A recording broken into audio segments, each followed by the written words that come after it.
Thomas and Percy enjoy working in the docks. They like the sea air and the sound of the gulls. But one day, the friends were feeling hot and bothered. A crane was causing trouble. His name is Cranky, and this was his first day at the docks. "You're useless little bugs," he called from above. "If you put these freight cars on the inside lines, then I wouldn't have so far to travel." "Rubbish," said Thomas. "No crane has ever complained before."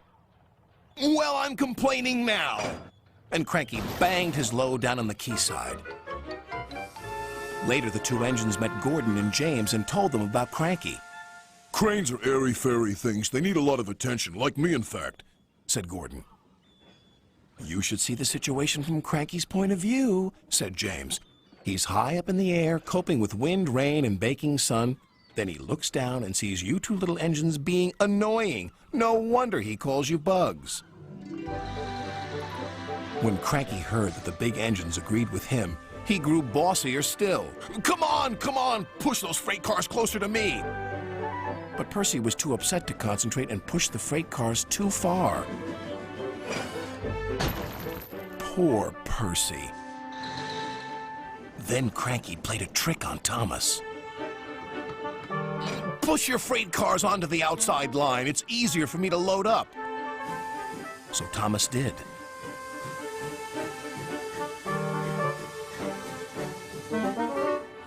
But Cranky left the loads beside the freight cars, not in them. "You must have known my arm can't reach you there," complained Cranky. This mix-up caused confusion and delay. Sir Topham Hatt was most upset. "Thomas and Percy, this new crane has an important job to do. I have heard that you have not been helping him today. You will go to your sheds and consider how you will improve yourselves tomorrow." Now Thomas and Percy were upset too.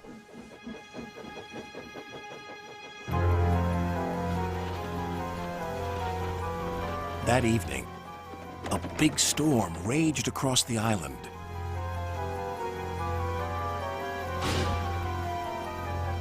Cranky and the engines were trapped at the docks. "We're sure to be safe in this shed," said Duck. But he was wrong. The engines had no idea they were about to be put in great danger by an old tramp steamer.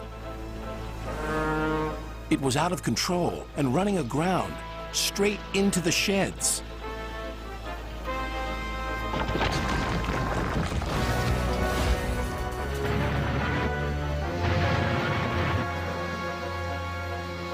Ah! "Help!" called the engines from inside the shed. "I can't!" called Cranky. When the storm was over, Sir Topham Hatt rushed to the scene of destruction. "Thomas and Percy will help you," he called to Cranky. "And then you can help the engines." "Oh, please hurry," cried Cranky, "and tell them I'm sorry I was rude to them." "So it was you," murmured Sir Topham Hatt. "I owe those engines an apology." Thomas and Percy soon came to the rescue. And it wasn't too long before Cranky was upright again and clearing the wreckage. At last, all the engines were free.